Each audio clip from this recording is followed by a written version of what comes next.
Okay, started the recording. All right.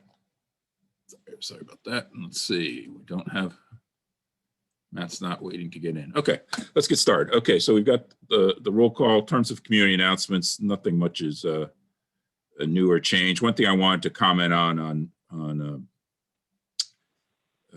Zoom meetings in the future. I attended the last two Zoom meetings of the council, and they brought up the issue of when are people going to go back to in person.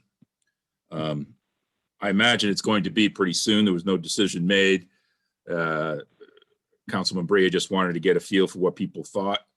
There was a kind of a general consensus it would be good to have a hybrid so that when they go back to being in person, still be able to broadcast out so that people who aren't comfortable going there or away.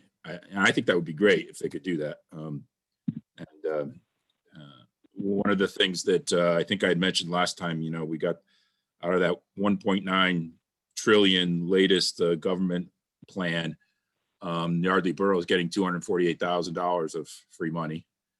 And I'm going to suggest at the next council meeting, I think what they should do is take a little bit of that money and equip the meeting room at the Borough Hall, put permanently, you know, at 6 or 8 chairs, you know, Chromebooks or whatever, so that people can be physically up there separated, but still be on like a Zoom call at the same time, so that people who aren't there can hear the speakers, see what's going on, but people can be present as well. And I think it would be a good use of some of that found money. And I am sure it would qualify as COVID related. But there is a stickler is once the PA emergency order is lifted, they have to pass another piece of legislation that permanently allows Zoom meetings to do official business.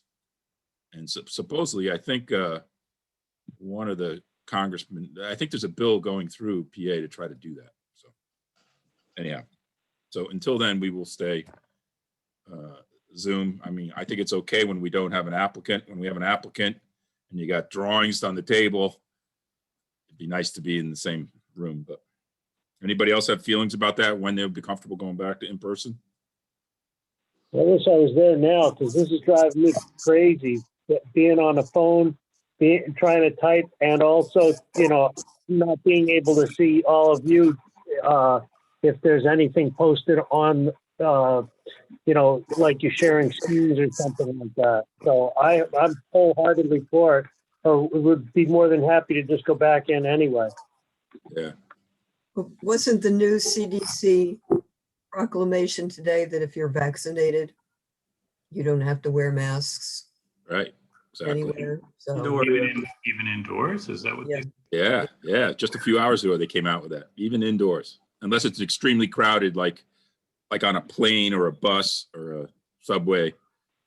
So yeah, so it's going to be no limitation. Now, obviously, it's the honor system. How do you know who's vaccinated and who's not? But as long as you are, you can go in. So that's going to be interesting how that develops. So you would think that some of these emergency orders in these states are going to start being ended. I know Florida ended theirs, but so anyhow, so we may be forced back in. If it ended tomorrow, we'd have to have our meetings, I think, in person. Well, if it's anything like the commercial world, you know, offices and business, I think from what I understand, a hybrid environment is very likely going to be the most likely thing going forward. That I know. For some time in the future, it's expected that people will need to stay home in order to take care of their kids or whatever the case may be, and that businesses are taking that in stride. So we think that the borough and our procedures and the county's procedures will account for that too. Yeah, I'm sure it will. I think it'll foster even better attendance because, you know, in those few times when one of us is away, I don't think we've had anybody hardly miss any meetings during this whole COVID because it's relatively easy. Yeah. Anyway, all right. So moving ahead. So nothing official on that we have to go back yet. But If you're forcing them making recommendations, Don, about infrastructure, I think a large screen in the conference room upstairs in lieu of a projector would be a big bonus too. That's a You're good spending infrastructure monies. Yeah. And these big screens are so cheap now. In my office where I used to work, we went to big 80-inch screens because they're cheaper than the projectors. Yeah. Good point. Okay. Yeah. For that. I'm going to pass that along. Okay, I'd like to officially welcome our newest member, Susan Taylor, to join us here. So now we're almost full. We're 6. On Matt's here. We got one more spot to fill. So welcome. This one, I will open up for public comment, but I don't see any public out there, so we'll skip that portion. We have no applicants this month, obviously. The minutes I sent out for approval, hopefully, let's see, there's at least 3 of us here who can vote on them, 4 of us. Yes, we have a consensus. Yep. Well, there's 5 of us. So Can't we've got Yes, plenty. but Susan can't vote on the minutes for when she wasn't a member. I apologize. You're right. So, do I have a motion to approve the minutes dated April 8th, 2021? Yes. I make a motion to approve the minutes. Okay, motion by Bob, second. Second. Okay.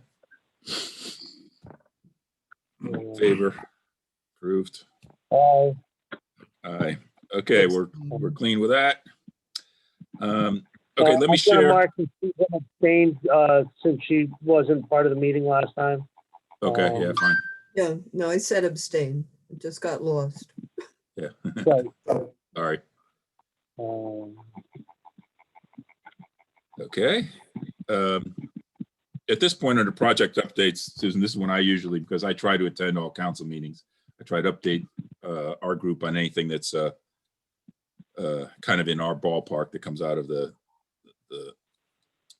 borough meeting. So there's been 2 council meetings since we last got together.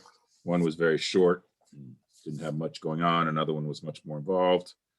A couple things, probably many of you may have read this, but we did get $312,000 in this multimodal, this grant from PennDOT to be used towards the phase 2 of the sidewalks, which is good. Hopefully, the latest Liz said at the last Public Works meeting is shooting for late June, early July to break ground. Let's hope so. Yep. Seems like everything moves Excuse me, Don. eventually. Excuse me, Don, I'm sorry. Yes. You said Pico gave us money, but it's going to the sidewalks? No, did I say Pico? I meant PennDOT. I'm sorry. No, this Okay. was the normal PennDOT, nothing to do with the Pico thing. Okay, and what was the quantity, please? 312,000. So that's a key thing, and they're trying to move as fast as they can to get that moving ahead. The other thing that you all would be interested in, because they came before us a couple months ago, was, remember the sushi restaurant wanting to move in where the liquor store used to be, and they had their Yes. parking issue. They went to the zoning board on 426 and got approval or variance on the parking. So in fact, I drove by there. So they're gutting the building and they're full speed ahead, getting renovating that. So that's moved ahead. Did they have to Also, buy? Yardley got FEMA grants for another $2 million worth of, for elevating 8 homes in floodplain. So that's another good thing. And I know there's at least one interested party that really wanted to get going on that. You said 12 homes? 8 homes. 8 homes. And then, so that most of that was from the meeting 2 meetings ago. And then the meeting that was just recently, most interesting topic was the tap room. The tap room was supposed to be on the 426 zoning hearing about wanting to actually virtually become a restaurant, allow them to cook food on place. they deferred that till the May 26th, I think it is, or late May meeting. But there's a lot of discussion on the topic by members of the public and council. And council actually moved ahead and voted against approving that any attempt by the tap room to become a restaurant. They wanted to voice their opinion before the zoning board met. And so there was a lot of discussion on that, whether they should do that before or after. They decided to do it before, and by a vote of 4-3, they voted to send the solicitor there, and for the solicitor to argue against what the owners there of the tap room were looking for. So a lot of discussion about that. Basically, a lot of it was around enforcement as well, of even forgetting the restaurant part. It's not really just a tasting room with, up to 45 people tasting. There's bands there. There's lots of people there. There's loud music at night. So some effort put forward on at least members of the council and members of the audience wanting enforcement of, let's enforce what they should or should not be doing there for starters, let alone giving them restaurant approval. So anyhow, so you'll I'm sure there'll be more to come on that. We'll see what happens. Don, Yes. would you be prepared to fill us in on the background of the zoning district they're in and the ordinance? Oh, yeah. So they're in industrial or light industrial, one of the industrial. Industrial. Yes, right. And I don't know exactly how it evolved, but then one of the things that wanted to go in there was the Vaults Brewing. They're brewing their beer up there. So that's a manufacturing use, I guess. That's manufacturing, so that's okay. Right. But I think it's kind of a slippery slope. But then they said, well, we want a tasting room. We want to be able to have a few people come in and they can taste on Sunday afternoons, or I don't even know if it was limited hours or something. I think that's sort of how it was presented. I don't know if that was a variance to do that. This is a while ago. I'm not sure exactly how they got that permission. I guess I'd have to read the ordinance to understand whether that's a permitted use or not a permitted. Wasn't it limited to 47 people? Yeah, I think that's what it was. Yeah, exactly. So it's a limited number of people and no food could be cooked on site. You could bring food up from the restaurant. You can't cook anything on site. Those are the main two things. And then I think, I don't know this for a fact, but I think then we had the COVID and the relaxing of being able to have tents outside at places. So all of a sudden they had a tent outside. I don't know. And then it's evolved to, having bands there. There's bands that come, there's comedy night comes, there's, it's basically turned into, I think they had intentions of going down this path all along. That's only my personal opinion, but because when they came up there, remember when we reviewed the big parking lot expansion? Yeah, That was they put a lot of parking spaces up there. they did. And, they did. And Yes, that I they were don't in. know if it was all for the people working during the day, but anyhow. Yeah. So I'm not exactly sure that's how I think it evolved over time. And now they're taking the bold step of saying, well, let's just go be able to essentially be a restaurant up there. If So Shady it Brook would be Farm a- can do it. What's that? If Shady Brook Farm can do it, why not give it? Did they do the same way? Is that how? Yeah. Yeah. so- That's all agricultural use out there.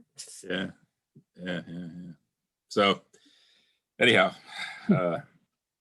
so council obviously decided 4-3, but decided they really wanted to make a statement even before this hearing went as to how they felt about it. So we'll see. We'll see what comes of that. Yeah, it's interesting because one of the things that I don't think they even brought up that I know the PC is speaking about quite a bit is, obviously they're in a residential zone and the zoning is not suitable for restaurant use, but also the sewers. And then they would have to install a grease trap and it could jeopardize what do they call it? The sewer units or whatever it is. EDUs. That, yeah. And that wasn't even brought up, but obviously that would be an impact right there that I don't think many people have even thought about. So they've moved where the meeting is going to be into the, what do you call that? The community center, is that what they call that building? Yeah. A couple to the right of the Borough Hall. So to accommodate, because they think, they know there's going to be a lot of people want to. I was impressed by the number of residents who came to that meeting to speak against. Yeah, right. Yeah. And they made very valid points, in my opinion. Thoughtful ones too, not off the cuff stuff. Anyhow, so we'll see. I wouldn't be surprised if they don't even come to the hearing, but we'll see what happens. Okay. A couple other quick things. This whole Pico property of getting a grant from Pico to buy the property from Pico, that obviously did not work. We didn't get the grant money, so nothing's going to happen on that for another year, I think, grant cycle. North Main sidewalks I talked about, hopefully break ground in July. Mary Yardley Bridge, it's moving at a snail's pace, but they're hoping to get that started soon. They're waiting for, I don't know, they're waiting for one other thing from the state, I think it is, and then they can put it out to bid. So it's not out to bid yet. So that's in my opinion. The whole thing is pitiful. You're being kind at snail's pace. It's more like a crippled snail. I know. But an expensive one to boot. I know. So anyhow, we'll see what happens with that. And then I talked about the tap room variant stuff. So that's pretty much, those are the things that affect us the most that were going on. May I ask a question about the Yeah. Pico property? So the borough applied to Pico to their green space program and was denied. Right. Is the borough planning to go for other grant programs? Because there's certainly some out there that would qualify. Yeah. I'm trying to remember if Liz said they were doing that. I think they said they missed the window for this cycle. I don't know exactly what that means. So I'm not sure on that one. No, for DCNR grant. Yeah, she would have missed the cycle for that. Yeah. But do you think there's other avenues to go down? Huh? Other kinds of grants that might work? Yeah. Yeah. Don't know that one. Okay. Yeah, I think that's about it from council that affects us significantly. So the only other thing we had left is we want to spend a little bit of time here tonight to talk a little bit more about the 10-year comprehensive plan. One of the things that happened is the general government invited me, for your benefit, Susan, the general government committee invited me to their meeting 2 months ago because they want to make sure as they put their capital plans together that they're in line with the 10-year plan. So they wanted input from us on because they knew we're going through to start reviewing it because we're already in year seven, I think. And so the cycle's getting there to look at this again. Now, my suggestion was before we get into the nitty gritty of getting all the right numbers in the comprehensive plan and updating it for all the changes since then, that we should make a pass through it and say, we're 7 years into a 10-year plan. What was in there that was outlined and agreed upon and people thought are smart things to have in the plan that have not been done yet? And then, question, there may be really good reasons, but it also may say to council, well, if you're going to start, you got these 4 mills tax increase, of which 2 mills was for capital. Are you going to put some of the capital towards the things that make sense that were outlined in last time's 10-year plan? So our task is to go through and say, what are the three that they asked for? What are the three things the planning commission thinks that the council should focus on relative to the 10-year plan right now as they start to allocate money?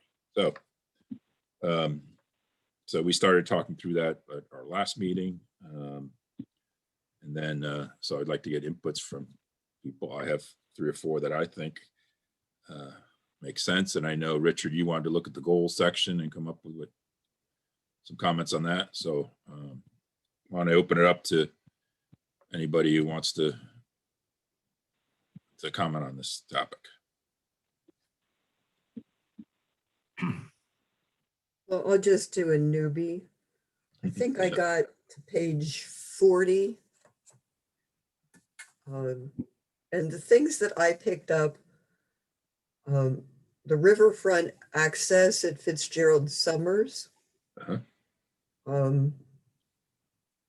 We don't have river access there. We don't have river access at the foot of East Afton. We don't have river access in Yardley Borough at all.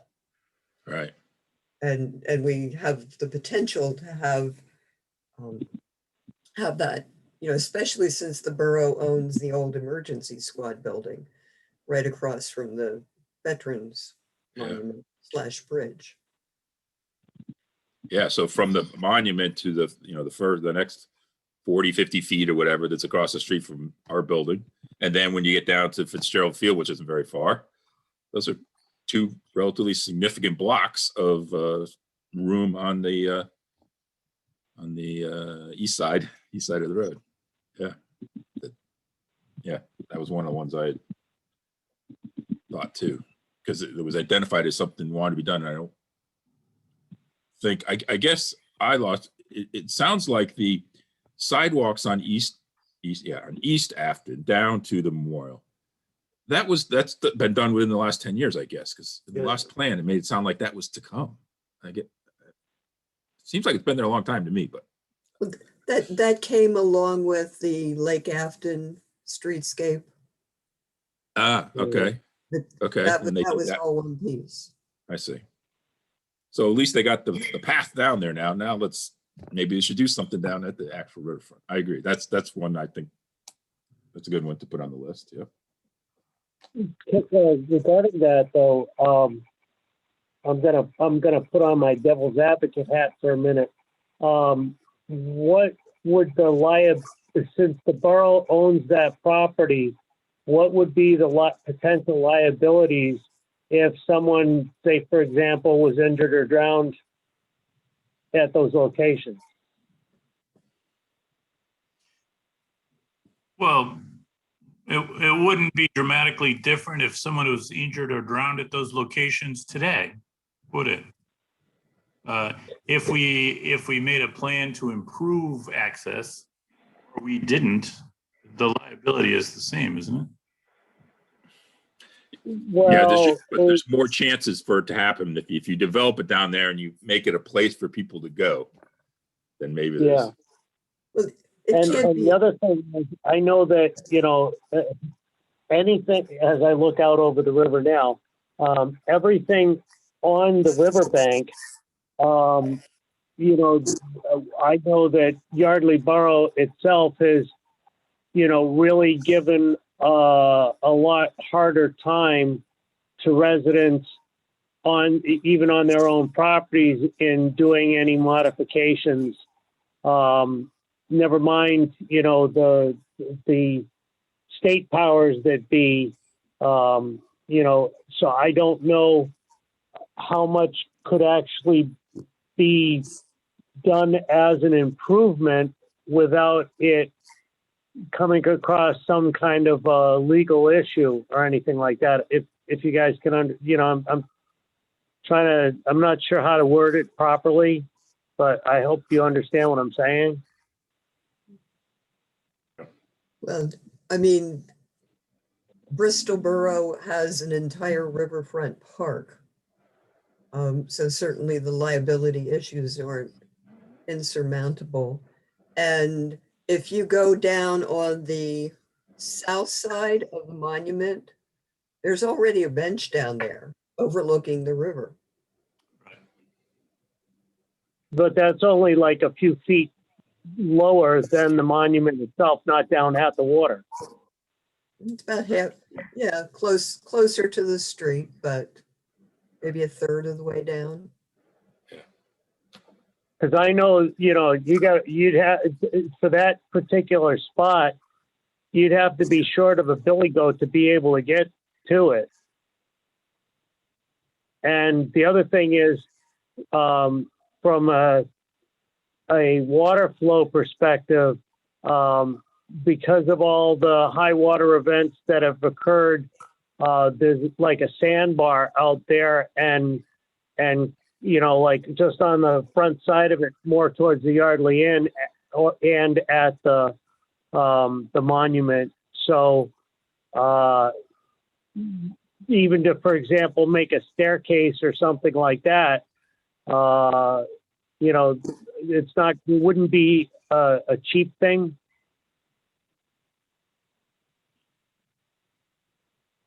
I think the issue becomes one of re-exploring the idea and coming to, yes, Yardley Borough does want riverfront access for these reasons, or no, Yardley Borough doesn't want riverfront access for these reasons. But for a borough on the river not to at least address that question, I think we're not being responsible. People like to go to the river.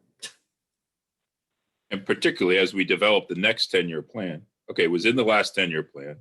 And if nothing happened, you can't just put it in again and say, or not put it in without doing a little homework here in these next couple of years to decide whether it's worth it or decide the direction we want. So, Yeah, I guess I'll chime in to say, Chuck, that not to diminish your concerns about liability. I mean, certainly that's an aspect to the issue of river access that can't be taken lightly. But from my perspective as a designer, I imagine ways, and I've seen examples in which access of the sort that we're thinking about can be designed to mitigate the risks, yet still invite the public. So I guess I feel sort of like Susan does, that it's certainly worth putting on the list and not to dismiss it right off the bat. That's fine.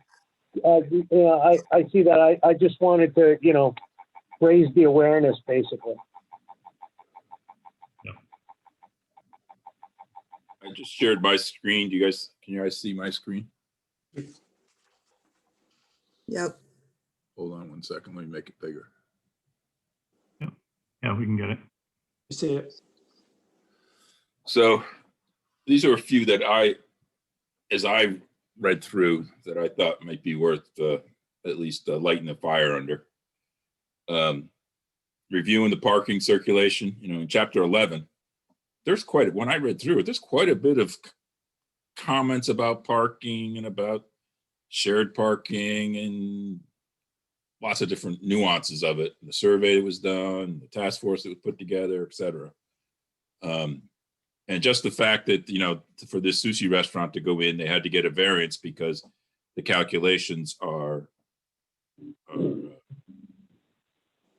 very stringent if you go by the book on the calculation of the how many parking spaces you need per square footage. I think that's something that's worth relooking at. I very much agree with that, because I think under the current circumstances, either the zoning officer is very creative in his interpretation of the ordinance. Yeah. I know with the What is that building called now? The stone building beside the Yardley Shopping Center. The old horse barn? Well, it was a real estate office, and now there are a whole lot of different offices. And that plumbing concern has lots of trucks there in the back.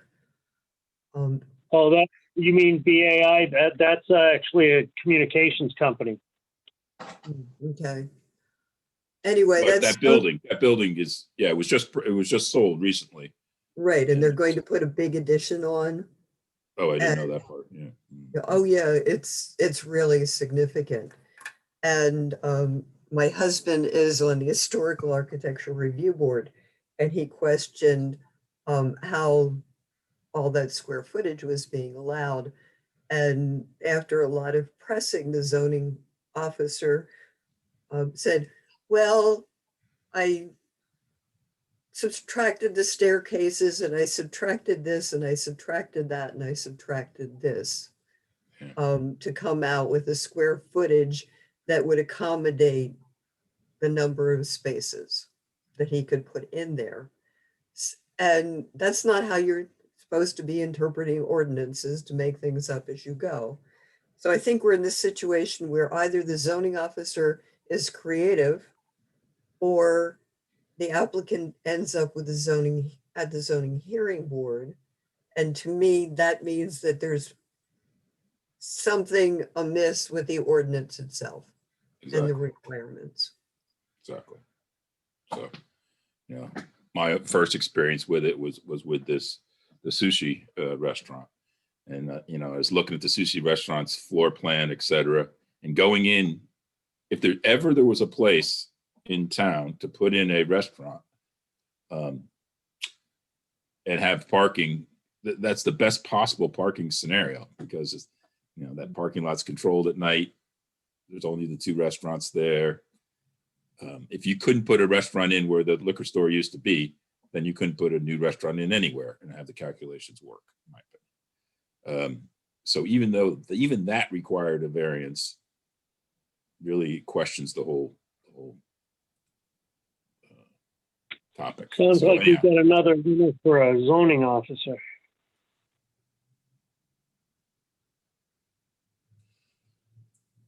I don't know. So anyhow, so that's one I put up there. Another one is, and this one, you guys, maybe more than I do on this one, but in chapter 7, it calls out this improve the Delaware Canal linkages, and it's talking about all the different places from Lock 5 to East College to Letchworth, all the 6 or 7 different places.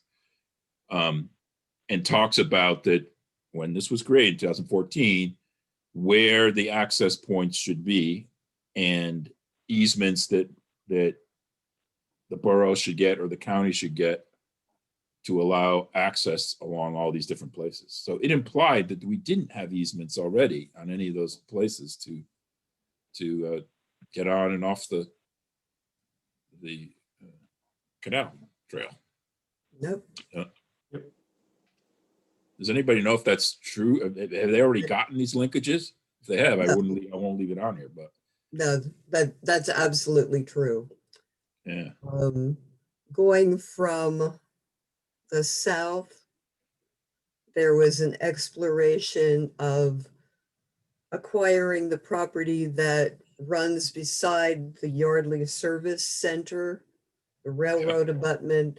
There's essentially a little narrow strip that runs back to Lock 5, which has been owned by a man for a very, very, very long time. And that was looked upon as a key linkage for people coming to visit the canal on train. Yeah. Because you're going right from the station, walking down that strip, coming out at Lock 5, and you can indeed get to the towpath there. That never went anywhere because the property owner was not interested. The development of the new gas station there is Was that a change of owners or is that just a new tenant? No, it's someone totally different. All he owns is the narrow little strip, Oh, which fans out as you get to the green space on the west side of Lock 5. Hmm. And it was grapevine that he had some illusions of being able to put a house in there.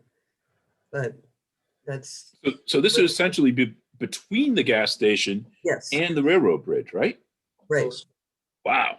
So the right-hand side as you're facing the gas station. Oh, okay. Yeah, you have you have the abutment coming down, Yeah. not the abutment, the slope from the tracks, and then Yeah. the gas station. And actually, there's a little bit of a ravine in there, Mhm. drainage ditch. So that's the most southern one. Then you have Letchworth Avenue. Letchworth Avenue, you really can't get onto the canal without going over private property. Right. Right. And that's never been even a cooperative situation. As evidenced by the keep out signs that are posted there right now. Yeah. And then at College Avenue, that's an informal pathway, but I think that is still owned by the property owner on the south side. That's interesting because that's Mrs. Bell's property, Right. and her fence is actually on the south side of that path. I was under the impression that that's actually a common access way. In fact, I even plow it in the wintertime. Right. And there's a little sign there, on the path. Yeah, canal history marker. Yeah. That's the town to towpath one, I think. But again, I don't think anybody has an official easement. I think that's one of those friendly community cooperative ventures. Right. Well, so what I'm saying is if 7 years ago we said, let's get these linkages, let's get the easements that are needed or whatever, it implied in there on some of them that they thought that they were all that those like at College Avenue there, that would fall within the easement of the road because of the county easement to be able to work on the abutments of the bridge, sort of the road. So I don't know, but I would like to throw this one at council to say, why don't you go clean that up? And what comes along with it too is the whole signage thing. Now I'm a relative newbie. I've only lived here 7 years, but first couple of years, it took me a while to figure out. I knew the one way to get on. I had to explore around on my own to figure out how to get on and off of the trail. I hit the jackpot when I found the little path over Mary Yardley Bridge up to, it took me a while to find that. So nothing's, and once the sidewalks are done, which are going to come all the way up to the Mary Yardley Bridge area, I think it should be, Marked. clearly called out, marked, here's the trail. well, let's ask a little more. Susan, you seem to be pretty familiar with the topic, so let me ask you a couple more questions about that. Mhm. At Afton, are we traversing that apartment building's property and Worthington's insurance property when we go to the canal along Afton?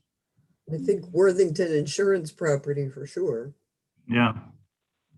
Although there is that staircase there. And Right. There's actually a staircase on the north side of Afton right next to Worthington. yeah, And then, of course, everybody uses whatever the road is that Matt lives on, if they want to take their bicycles or whatever. yeah, that Edgewater Ave actually Yeah. is the road. The South Edgewater Avenue's. Yeah. Edgewater Ave, yeah. So The staircase, it would be probably a really interesting thing Yeah. to know who owns the staircase. And then further north, there's a street end effectively at the Mary Yardley Bridge, right? And so that Yes. must be a public street end. No, that's a canal. No, Oh, wait a the- minute. No, that's the end of the end of Fold. End Yeah. of Fold. Yeah. Yeah, so that's borough property and abuts the Pico property. Right. And the other one I'm curious about is I know I walked down that little residential street that takes you to the tank farm and accesses, as you say, is that Lock 5 down there? Mhm. Yep. It is, I wonder, is that dedicated or is that? Yeah, that's the property of, oh, now I can't think of his name. Well, The oil tank person. Yeah. What's his Yes. name? Harris, is it? I didn't I hear. forget. Was it Harris? No. Or, I want to say Kiefer, but it's not them. No, I can see it'll pop in. It's not the way. Yeah. And then if you go further north, then the next bridge after the Mary Yardley Bridge, I know it's probably Lower Makefield there. Yeah, But that's lower. there's a Main. path that connects up to Lincoln. But I tried to walk up there, man. I thought people were gonna come out with guns shooting at me. I mean, it was like, keep out, don't go here, don't go there. So I guess. Well, that's the property that Joe Jennings sold. That he sold to Lower Makefield. For open space. Yeah. Joe came to us a number of years ago about it because they wanted our blessing, although it had already passed through with Lower Makefield. Because originally that was all private property, and that's why Lower Makefield bought it from Joe.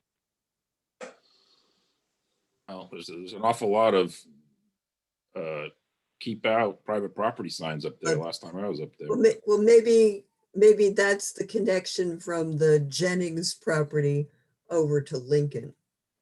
Because Lower Makefield did buy that property intentionally as an access to get to, and that bridge is called Summers Bridge. Okay. So maybe it's a little sub trail that's on private Yeah. property. to get Yeah, I down. know. Yeah, because when you go over that bridge, yeah, you can divert. You can go kind of straight, or you can divert a little to the left. But anyhow, my point is that it's worth. I think it's worth cleaning this up. It's a big asset down there to even know how to get to it, and I think it's worth pursuing. So, clean To it make up. you feel better, I can tell you that Yardley Borough is not alone. And this is an issue over the whole Oh, is it? 0.9 miles. Wow. Okay. The third one I put on there is this whole open space issue, linkages to both Brock Creek up to Afton, Buck Creek to Lower Makefield. They identified those in there as desirable things to do. Now, that property all belongs to the Yardley Walk Homeowners Association, but that doesn't mean you couldn't do some things. Like, I think it would be kind of cool if you could come off of, I guess it's West Afton there, past the Pink Building, and you had some more, pass down around the creek there. You go over at the Yardley Walk Bridge, and then you can go walk all the way back past the dam in the back. I know there was talk years ago at council doing some deal with Lower Makefield to connect through with a path, so you could get all the way up to almost to Quarry Hill, I think. Yeah. Anyhow, going after those open spaces. Don, let me ask you this: where the new Corten Bridge lands, is that public access? I mean, the bridge was provided, and we use it. I use it to get to Yardley Walk. Right. Chris. But am I traversing public property or private property? Well, that part of the deal when Yardley Walk was created, or its predecessor, whatever, Cold Spring something, was that the developer would pay for and put that bridge in. Homeowners Association would be responsible for maintaining it, but the borough people are allowed to use it and as an access through over to Whiskey Hill or to Orchard Hill, you know. So it's not like there's no way Yardley Walk can't say no trespassing. People are allowed, public's allowed to come on it. Yeah. That's part of the whole idea. So the point is, since that created that link to those two other neighborhoods, you know, three, if you count Yardley Walk, Orchard Hill, Whiskey Hill, are all connected on a walkway now to get to town. You know, maybe in the future, it could take years, but you know, if you could go the other direction and up back beyond the back dam where kids hang out there all the time anyway. And then even on the other side of it, you'd have to get together with Lower Makefield because there's a connection to University Ave. There's a path down there to get on the other side of the river. Is there? Yeah. My wife walks along there, and we were wondering whether there was actually a connection back to that neighborhood. Yes, there is. If you go down, University Ave has it's like a loop at the bottom. If you go down it, it loops down. You're in Yardley. Lower Makefield, excuse me, you're in Lower Makefield, down at the bottom of the loop. Some of those houses, about 10 of them I think, are in the borough actually. And then it starts to go up the other side. As it starts going up the hill, you'll see a path, and that path goes down to the dam in the back, and then there's an old quarry, empty quarry down there. Most of that's in Lower Makefield, but these are all things that in this comprehensive plan, it talked about trying to make better use of these areas. So I think I'd have an opportunity. I mean, yes, I happen to be on the board of the Yardley Walk, but I can't speak for them, but I think they would be open to you know, doing things with the borough to help open up that area to at least some more official trails or something. Anyhow, so that's another one that I thought would be worth pursuing. Yeah. And then my fourth one was the same thing that obviously Susan's first one that she came up with. So, Guys, I got to step away for just a minute. I'll be right Yep. back. okay. Okay. Well, Don, I guess I gotta say, I really like your list. Look, Well, all I did is read through and said, okay, somebody spent a lot of time coming up with this 10-year plan. yeah, I haven't seen much action on these. That's all. yeah. And they're ones that I think are viable. Would have been nice I to see mean, that. if you feel like you need our endorsement in order to raise the issues with the council, as you know, as you were discussing, we can certainly talk about that. But yeah, those seem like all of them worth pursuing further. I know council, like when I was at their government meeting, I said, I want to go back to the planning commission. I want us to come up with what we think are the things that, you know, our recommendation for you to go after, not just Don Carlson. So, but I did say, but parking's high on my list. And so it was high on their list too. So that's something they want to actively work on that issue. And, you know. May I bring up Excuse me? Go ahead. I'm sewage? back. Oh, hi, Chuck. The sewage system, since Lower Makefield has sold their Yeah. system, I haven't heard a whole lot about how that affects Yardley Borough. Yeah. I don't think we. All I know is that Lower Makefield residents are not happy about it. Their bills went up considerably, according to what I'm seeing on the Lower Makefield is a great place to live Facebook page, for example. They went up already. They just Yeah. inked the deal. They did. Wow. Who purchased it? It's like a third party. I'm not sure the name of the company. Yeah, it's Can't remember. privatized, essentially. Privatized. Yeah. Privatized. Yeah. Yeah. So, And stormwater management.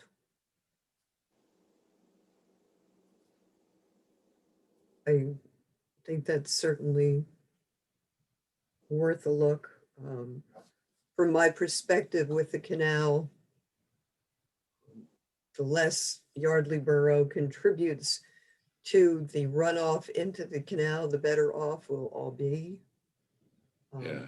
Certainly, I wasn't sure and I didn't have enough time to look. I thought all those valves at the end of streets where they put in the covers, essentially shut down the pipe when the river floods so it doesn't back flood. I thought they were all The in. backflow, they're called backflow preventers and they don't work. Oh, they don't work?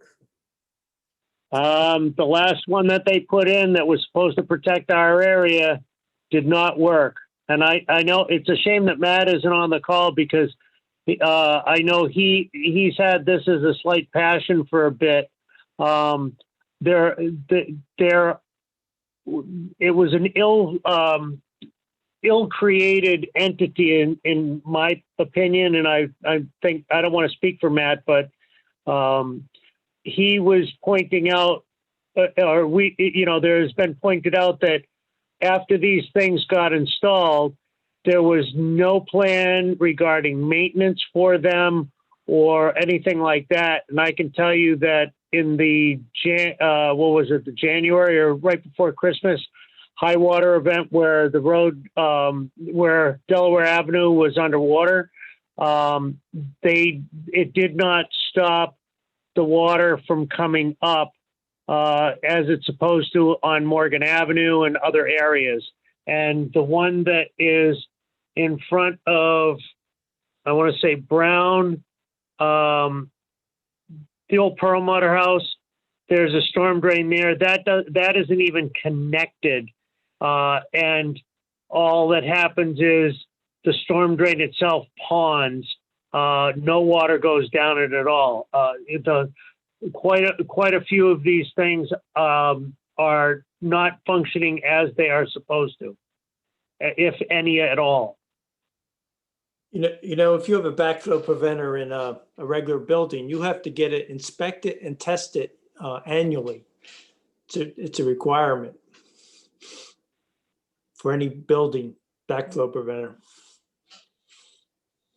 Yeah, well, as I said, I can attest that because I was watching it, I was getting calls from West Foraker and, the Marine crew, and the storm drain that's out back of my house was coming up as it's not supposed to, and having the lowest property elevation wise in the borough, my barn is the first thing that gets wet when the river rises.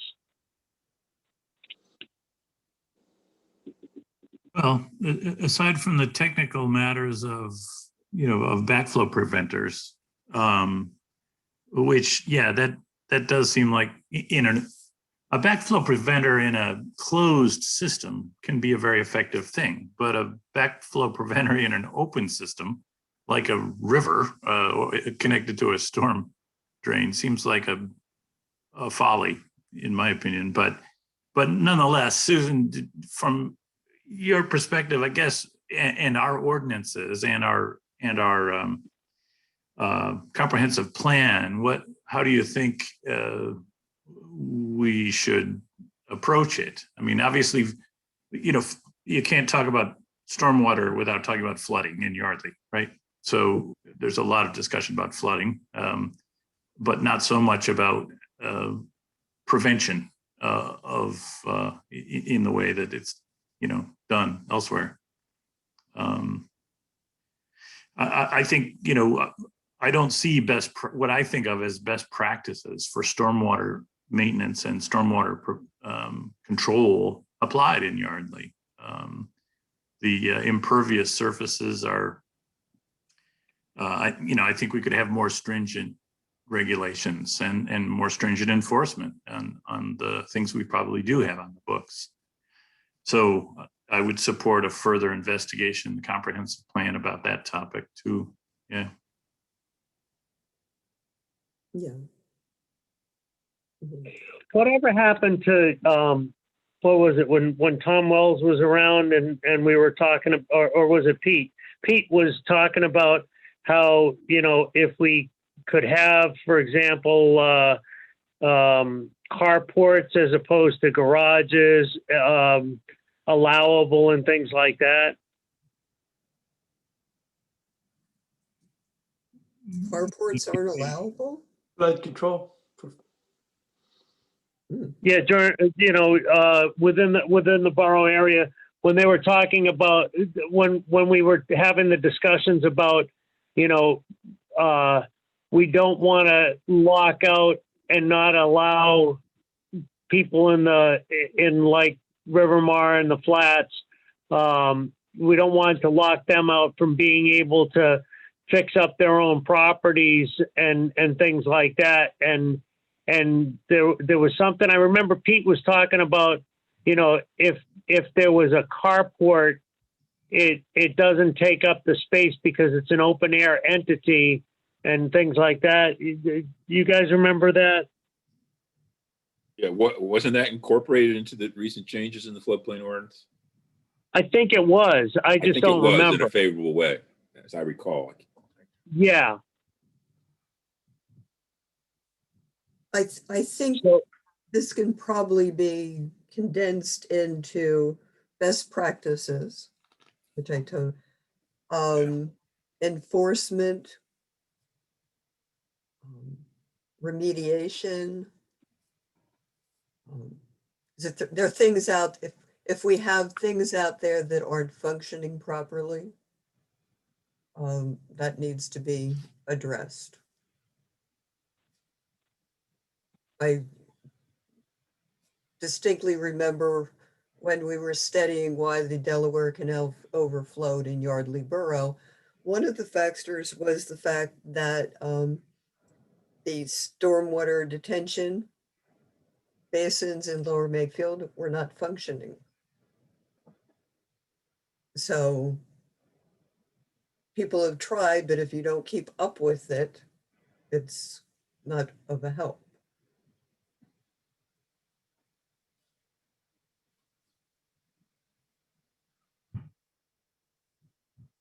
Yeah, there has to be some kind of maintenance agreements. I know in a lot of towns I work with, you're required to file a maintenance agreement, in the county clerk's office. But still the enforcement's usually Right. pretty.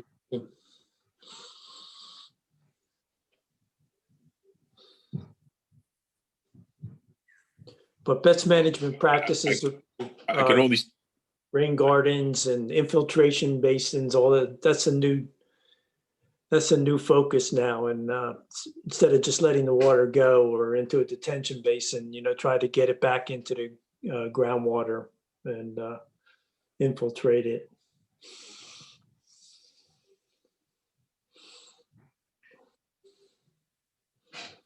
okay, well, we should add that to the list for them to look at. I know from a Yardley Walk perspective, because we're finally getting into the transition, filling out. There's very significant details on the stormwater management and exactly how our retention ponds are supposed to work and what we have to do annually. There's annual inspections, there's annual things we have to do.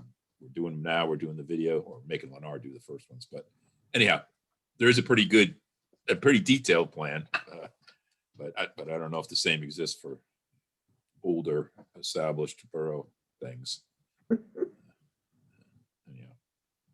But stormwater management, I mean, look at the ML7, the problem over there when they put that parking lot in, and the stormwater management issues they got now.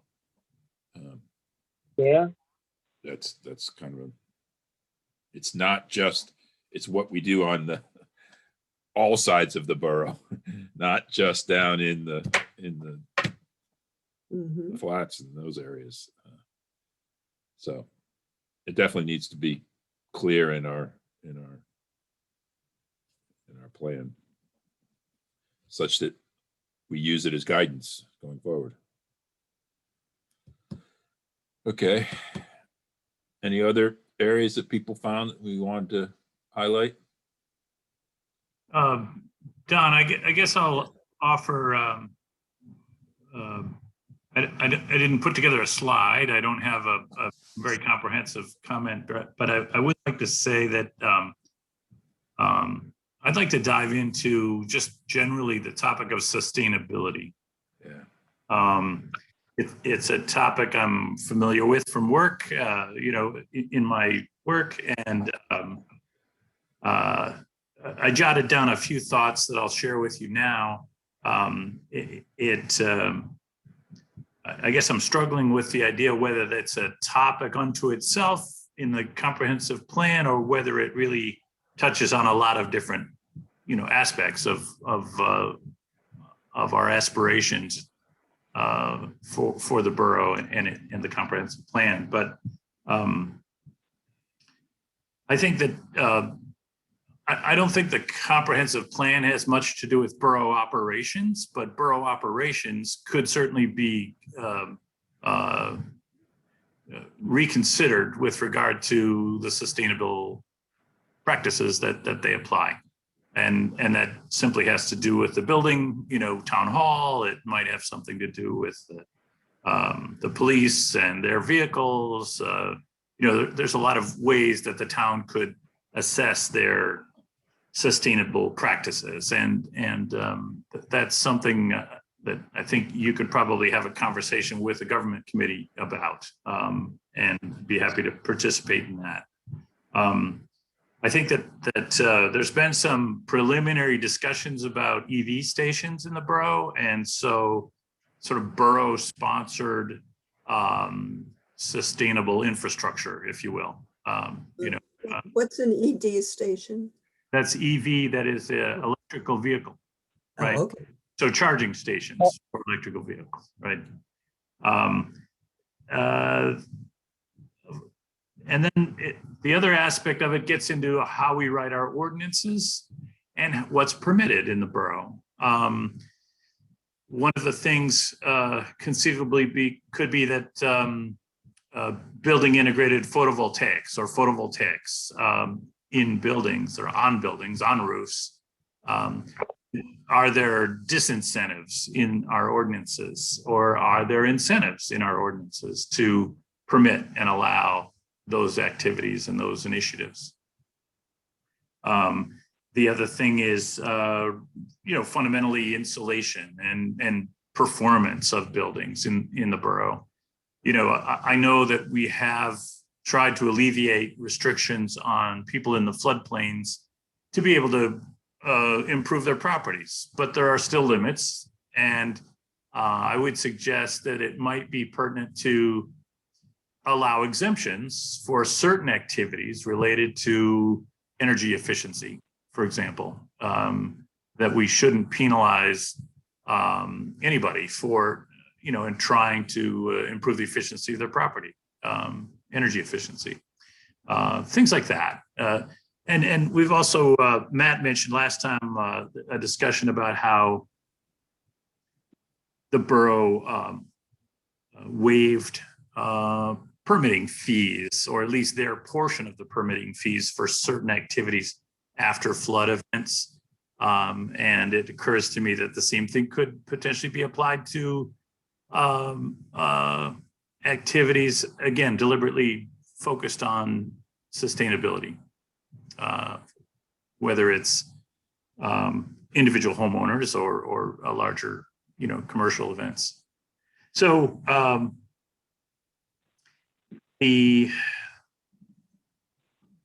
another topic that I'm not sure how it applies, but I'll just throw it out there is ground coupled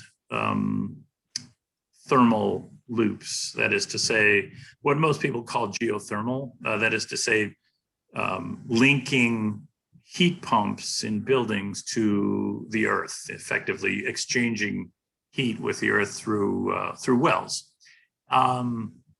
I'd want to be sure that the borough ordinances weren't unnecessarily inhibiting that kind of an initiative. Again, I think the language in the comp plan would be fairly generalized, but it would require some legwork and some research to see how our ordinances marry up with those ambitions. But I guess I would just posit a proposal that we endeavor to incorporate into the comprehensive plan some language about encouraging sustainable best practices as we know them now in the 21st century. Yeah, particularly to set the stage for as new best practices come on or new technologies come into the equation, they won't be dismissed out of sorts because it's not in line with one of our existing ordinances. In other words, we encourage people to come to us with those things and say, all right, your ordinance says I can't do this, but how can we figure out what can change to incorporate it because it makes sense, or at least it makes sense looking at it, you know, to encourage people to bring them forward to look at it. Yeah, if the comp plan is the place to start, and if the comp plan supports it, then it's nuts and bolts to figure out how it, to make it happen. Another thing that I noticed was mentioned in the plan was landmark towns. Landmark towns is an initiative no longer exists. I think the basic premise of regional initiatives to improve small towns still has merit, especially in light of the fact that I've heard more than once recently of people's desires that Yardley Borough be a destination. So one can only aspire to a destination when one understands what other destinations are out there. That's really helpful. So I think the basic principles of the Landmark Towns program are still valid, but Yardley Borough can't depend on the program being there to put forward any of them. Was that a Bucks County initiative, Susan? Or, No, it came from the Delaware and Lehigh National Heritage Corridor, oh, okay. and it was New Hope, Yardley, Morrisville, and Bristol. Yeah, I remember reading something about it in the comp plan. I mean, I think it's in our current comp plan. Yeah. But that dissolved, that Gone. ended. As most things regional do. But yeah, But there probably are principles there that, Did any of you see the big proposed development in Morrisville along the river? Wow. Where is that? Is that like just somebody's pipe dream, or is that working its way down the path and it's going to happen? it's down in that hole, which is the really bizarre part of it. Where the baseball fields are? Yep. Basically, yeah. Oh, where are they going to put the baseball fields? Right. Yeah. Where they had the pool. Right. What are they going to build? Everything. Yep. It'd be kind of like, it reminds me of, if any of you are familiar with out at King of Prussia, the thing they built at King of Prussia when you get off the turnpike on the right. So multi-use, so like restaurants on the first floor and fancy apartments on the top overlooking the water. And I don't know. I guess it's not that much different than the one that's going in the Shady Brook, the Wegmans thing, except it's going to be on the waterfront and take a bunch of that like in there. And New Hope. yeah, sort of. Yeah. Though, pretty ambitious. But I don't know. Though I haven't heard anything about that Morrisville proposal in a long time now. I ran into it on the internet. It popped up on my thing. It's some artist drawings and renderings. And yeah. Yeah, Morrisville is hard. Yeah. Give it. Does Okay, anyone care about Yardley Country Club anymore? what was that? Yardley Country Club, Yeah. or I haven't looked into that lately. Is that sufficiently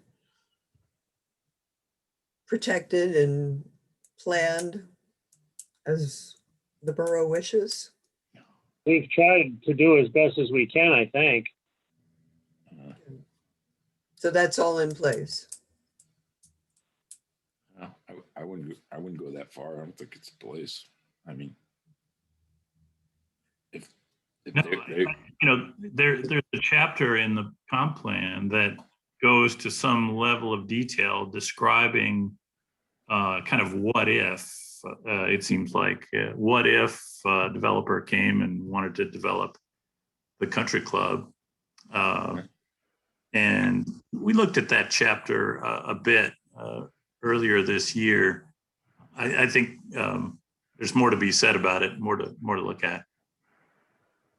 yeah, what struck me about it is the level of detail that was in there. Yeah.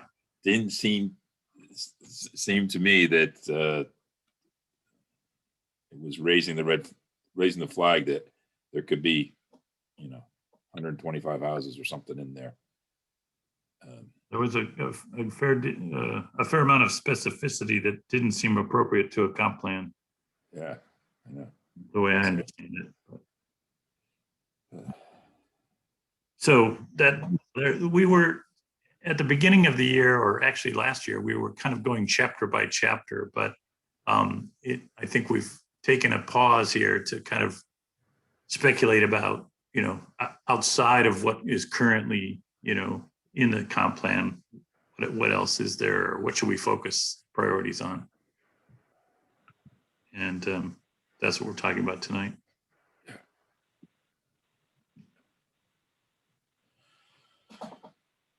Okay, well,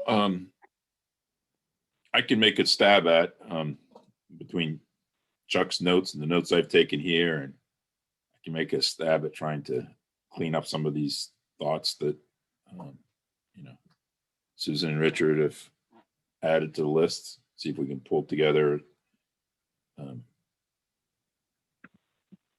a coherent way to communicate to council what we think should be worked on. And then we also want to decide, well, what should our role be? Which ones do we really want to pursue from our perspective? Well, just in general, it looks like we've identified maybe 10 items. Right. So with that being said, maybe if we look, for next meeting, we have them written down on a separate paper kind of thing. And that should help us to potentially prioritize, see which ones have the highest bang for the buck and which ones really need to be addressed. Because obviously some of this stuff is going to take money that somebody's going to have to find. Yeah, well, I think we do that. They asked for 3, but I don't care. I'd rather give them 8. But here's the order we think you should go after them. Yeah, I'm fully for that. But and then which ones? The thing the short-term thing that I want to try to help influence them a bit is as they create their budget for next year. They've increased these couple of mills, so they got this capital money now. What are you going to spend it on? Are you going to spend it on more radios for the police? Are you spending it on new computers for Borough Hall? Or, No, just a new vehicle for the police. Yeah, or whatever, When I used to run businesses, you'd have a certain amount of capital that you spend on that maintenance stuff, let's call it. But it's capital because of the size of the expenditure, fine. But then you have some that are for projects that are related to some goals. And I would say, ones that start us or move us further down the path of the vision of the 10-year plan.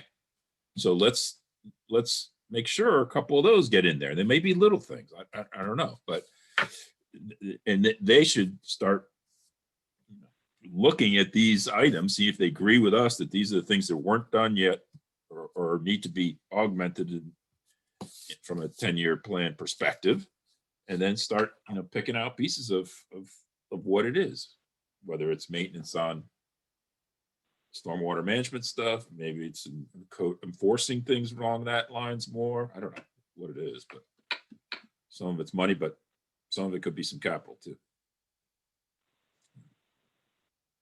Although I don't know how much we're gonna have left after we get our new Mary Yardley Bridge done.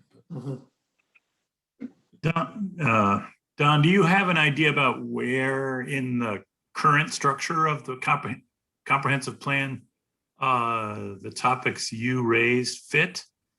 I mean, I kind of like the structure and the breakdown chapter wise of the comp plan as it's written. But I honestly, I don't know where stuff fits. I don't know how we take what we talked about tonight and turn it into a statement that fits in our, in our plan. That would be a worthwhile objective for next time we meet. Yeah, I can make a stab at that, I did it just by reading through the plan and saying, oh, that's a good idea, and I don't think it's been done. or that's kind of, that's all. And Well, what I was astonished with, because I don't think I ever saw the 2014 comprehensive plan.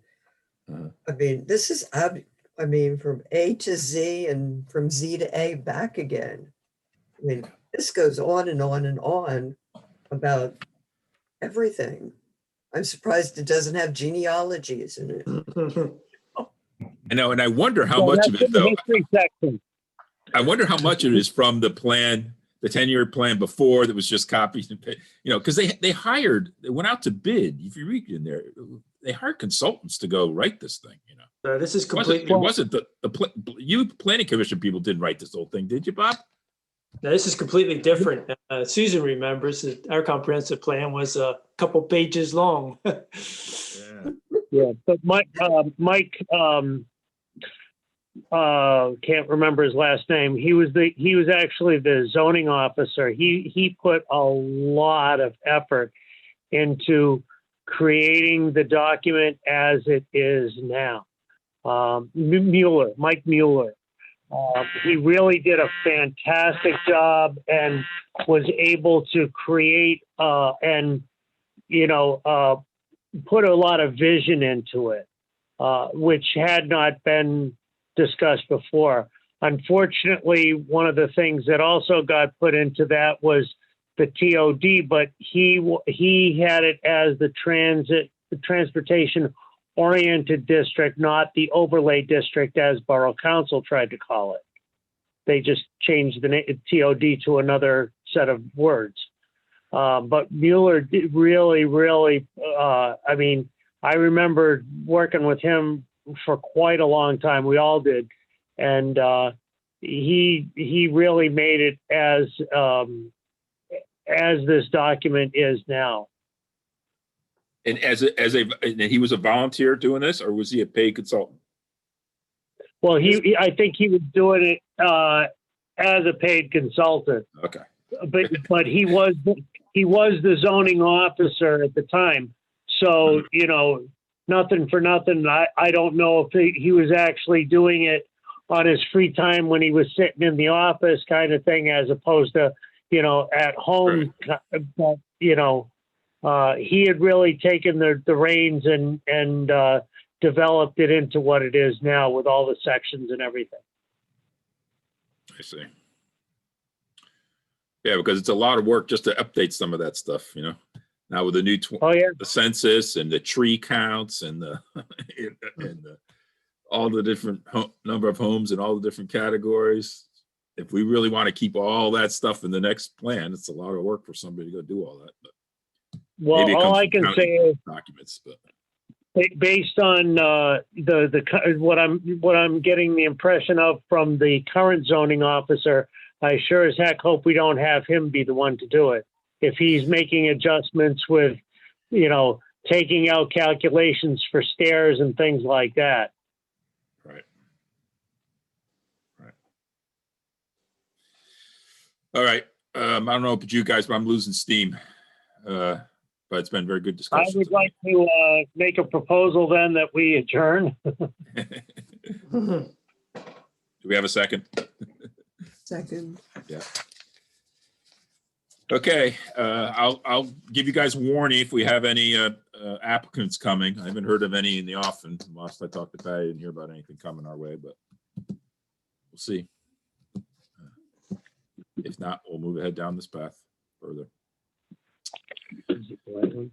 All right. Thanks, everyone. All right.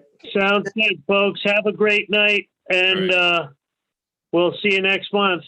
All Happy right. Memorial Day. Right. Bye, everybody. Bye. Okay, Bye-bye. good night.